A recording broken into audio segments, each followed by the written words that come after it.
अब तो उनका विश्वास भी कमजोर होने लगा था कि प्रभु श्री राम मुझे लेने आएंगे। तभी उनके समक्ष हनुमान जी महाराज का आगमन होता है और हनुमान जी को देख करके भी माँ सीता को यही लगता है कि ये कोई छलिया है जो रावण के द्वारा भेजा गया है, अर्थात ये दानव रूप बदल कर आया हुआ है। तभी हनुमान जी महाराज कहते हैं कि हे माँ, मुझे श्री राम ने भेजा है। राम दूत मैं मातु जानकी, सत्य शपथ करुणा निधान की। तब माँ सीता को यह विश्वास हो जाता है कि ये सच में श्री राम के द्वारा भेजा हुआ दूत है। और एक दिन ऐसा समय भी आता है कि भगवान श्री राम आते हैं और लंका की ईंट से ईंट बजाकर माँ सीता को ससम्मान वापस ले ही जाते हैं। ठीक इसी प्रकार हमारे जीवन में भी होता है।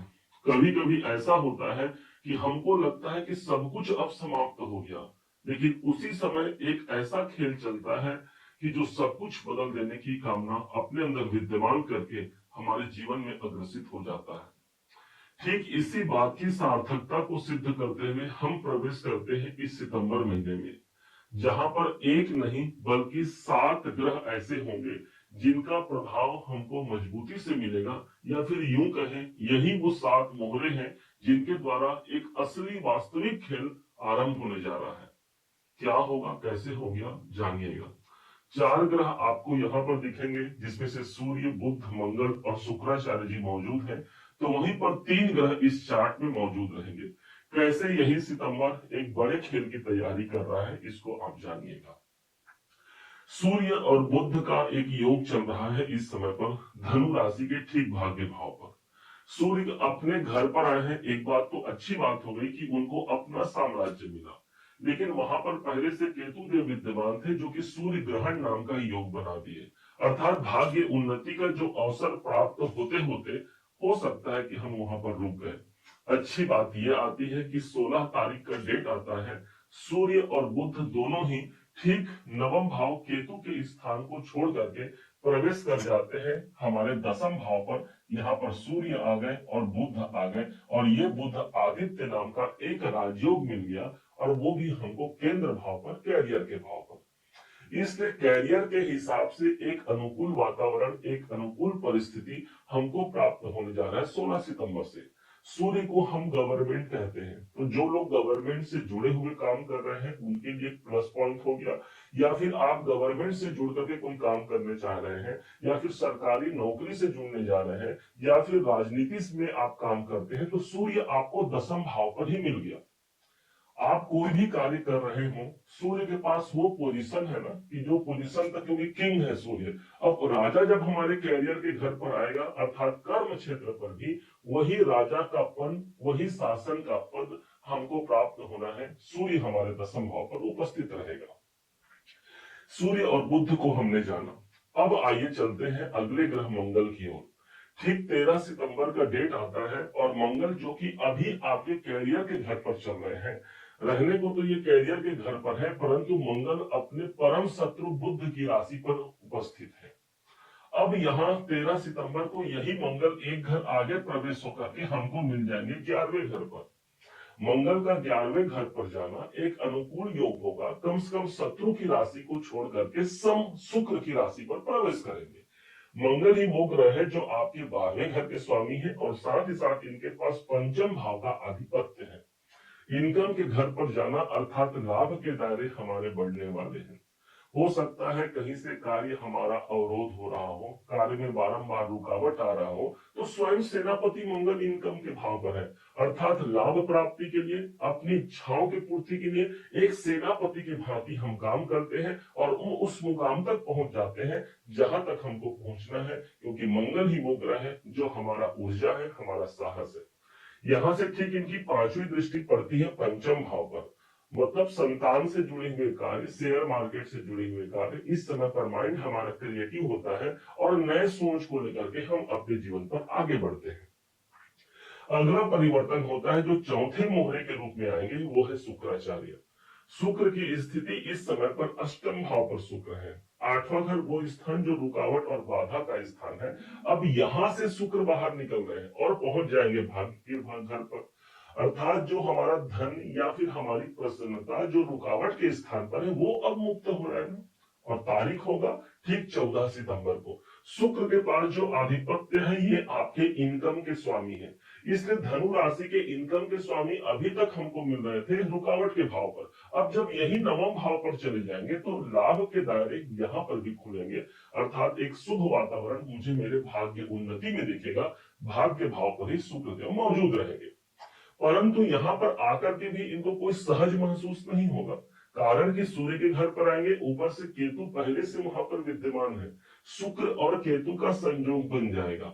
इस योग को कहेंगे शुक्र और केतु जब एक संग हमको नवम भाव पर मिल जाए, हाँ ये हो सकता है कि कुछ बाधाएं अभी भी हमारे जीवन पर व्याप्त रहेंगी, लेकिन वो बाधाएं हमको टेम्पररी प्राप्त होंगी, अंततः इनकम के रूप में जरूर प्राप्त होगा। केतु हमारा ब्रेकर है, रुकावट है, तो वहीं पर शुक्र कहता है मैं आपकी धन और संपत्ति हूं। तो कुछ ब्रेकर के पश्चात हमको वो फल प्राप्त हो सकता है जो हम धन लाभ या कोई अन्य इनकम को प्राप्त करना चाहते हैं। ऊपर से देखिएगा तो मंगल ऑलरेडी इनकम के भाव पर है, ओवरऑल देखा जाए तो एक संतुलन यहाँ पर बन पाएगा जहां पर हम अपनी कामनाओं को पूरा कर पाते हैं। कर्म के दृष्टिकोण से, कैरियर के दृष्टिकोण से एक अनुकूल वातावरण कायम होगा। अब मुख्य पॉइंट पर आते हैं, 3 ग्रह जो आपको हमने बताया था कि इस चार्ट में आपको दिखेंगे। सबसे पहले धनु राशि के निकटतम जो ग्रह बनते हैं, क्योंकि आपके तीसरे घर पर राहु देव मौजूद है। राहु के लिए जब भी कहा गया है कि इनका प्लेसमेंट गोचर में तीसरे, छठे, 10वें और 11वें घर पर होता है, इसे गोचर में एक शुभ गोचर माना जाता है राहु के लिए। अब यही राहु तीसरे घर पर मिला। राहु का ये साम्राज्य है, हर 18 महीने में एक एक राशि को ये पार करते हुए 18 साल में ये पुनः फिर से आपके पराक्रम के घर पर आए हैं। राहु अभी अभी 2 सितंबर का डेट आता है और ये राहु अपने मृत अवस्था से बाहर भी निकल गए, अर्थात जो जो जो मेरे भाग्य उन्नति में मुझे काम चाहिए, जो मुझे इच्छाओं की पूर्ति में काम चाहिए, जो मेरे कैरियर की बढ़ोतरी में चाहिए, वो सब इस राहु के पास मौजूद है। राहु ही वो ग्रह है जो रातों रात व्यक्ति को बहुत अधिक ऊंचाइयों तक ले जा सकता है। अब ये राहु तीसरे भाव पर है, कोई एग्रीमेंट यहाँ हो सकता है। और अच्छा, इसका प्रभाव न सिर्फ सितंबर महीने बल्कि पूरे दिसंबर 2026 तक ये प्रभाव देंगे, इसलिए कोई महत्वपूर्ण एग्रीमेंट होने जा रहा है। भाग्य स्थान पर दृष्टि है, सप्तम भाव पर दृष्टि है, कोई बिजनेस, कोई कैरियर के लिए एक महत्वपूर्ण योग हम जो इंतजार कर रहे हैं इस राहु के पास हमको प्राप्त होता है। अगले ग्रह जो हमारे 6वें मोहरे होते हैं और वो है शनिदेव। शनि की स्थिति देखेंगे तो धनु राशि के ठीक चतुर्थ भाव पर है। माना कि धनु राशि को इस समय पर शनि की अढ़ैया चल रही है, शनि ही चतुर्थ भाव पर आते हैं तो अढ़ैया कायम कर जाते हैं। शनि के लिए एक शब्द कहा गया है कि शनि जब भी जिस स्थान पर होते हैं उस स्थान की हानि कभी नहीं करते, बल्कि वो उस स्थान पर विलंब करते हैं और विलंब के पश्चात हमको रिजल्ट देते हैं। चतुर्थ भाव हमारी प्रॉपर्टी का है, हमारी खुशियों का है, हमारे समृद्धि का है। हो सकता है कि हमको ऐसा लगता हो कि इन सब में हमको कमी नजर आई या कुछ न कुछ न्यूनता नजर आई, भूलिएगा मत, शनि अपने ही कारक भाव कैरियर के भाव पर इनकी 7वीं दृष्टि पड़ रही है, इसलिए कर्म क्षेत्र पर यही शनि की अढ़ैया एक बड़ा वरदान साबित होगा। कहते हैं ना, हम हमेशा कहते हैं प्रत्येक अभिशाप एक दिन वरदान के रूप में कायम होती है, और यही है शनि का प्रभाव। यही एक अभिशाप जो हमको मिला हुआ है इस अढ़ैया में, यही एक बड़े कैरियर, बड़े मुकाम से हमको जोड़ जाता है। बस हमको धैर्य रखने की आवश्यकता है इस शनि के द्वारा। शनि ऑलरेडी अभी वक्री अवस्था पर चल रहे हैं, देखा जाए तो 5 महीने ये वक्री रहेंगे, 13 जुलाई से लेकर के 28 नवंबर तक ये वक्री रहेंगे। अब इस दरमियान देखा जाए तो जुलाई और अगस्त तो निकल गया, अब अक्टूबर और नवंबर को यदि लिया जाए तो बीच का महीना जो बचता है यही हमारे इस सितंबर का महीना है। मतलब जो इनको पुनर्मूल्यांकन करना था हमारे कर्मों का, वो सब शनिदेव ने कंप्लीट कर लिया। अब सितंबर ही वो महीना है जहां से ये अपना वास्तविक रिजल्ट देने चाहिए। अब आते हैं अंतिम ग्रह धनु राशि के अपने राशि के स्वामी देवगुरु बृहस्पति पर। बृहस्पति पर सभी को बड़ा आस होता है क्योंकि ये नैसर्गिक रूप से शुभ ग्रह होते हैं। इस समय पर ठीक ये चल रहे हैं 7वें घर पर, और इनकी जो 7वीं दृष्टि आ रही है वो स्वयं धनु राशि पर ही इनकी 7वीं दृष्टि मिल रही है। इसलिए हम कहेंगे ना कि इस केंद्र पर गुरु है, ऊपर से देव गुरु बृहस्पति पुनर्वसु नक्षत्र पर प्रवेश कर गए हैं, जो इनका स्वयं का नक्षत्र है। मतलब जहां जहां इनका प्रभाव जाएगा वो इस स्थान को स्ट्रेंथ मिल गया, मजबूती मिल गई। विवाह दाम्पत्य जीवन के लिए एक अनुकूल समय है। कोई विवाह की कामना को लिए हुए हैं, कामना पूर्ण हो सकती है। यहां से गुरु के पास जो दृष्टि है इनकम भाव पर, लाभ के दायरे बढ़ते हैं। इनकी दृष्टि, गुरु की दृष्टि स्वयं धनु राशि पर पड़ती है। कोई हेल्थ में प्रॉब्लम है उससे हम निजात पाते हैं। अनेक प्रकार के सौभाग्य की वृद्धि एक गुरुदेव के माध्यम से मिलती है और उसी की दृष्टि हमको स्वयं मिल रही है, अर्थात धनु राशि को मिल रही है। अब इस वीडियो को ज्यादा आगे नहीं बढ़ाते, इसको यहीं विराम देते हैं। उम्मीद है आप सबने इसे समझा, आप सबने इसे जाना है। यदि आपने इसे समझा है, जाना है, मेरे समझाने का प्रयास यदि आपको सार्थक लगा हो, मेरे समझाने का तरीका यदि आपको सार्थक लगा हो, तो हर बार की भांति इस बार भी अपना प्यार भरा लाइक और कमेंट करना कभी मत भूलिएगा।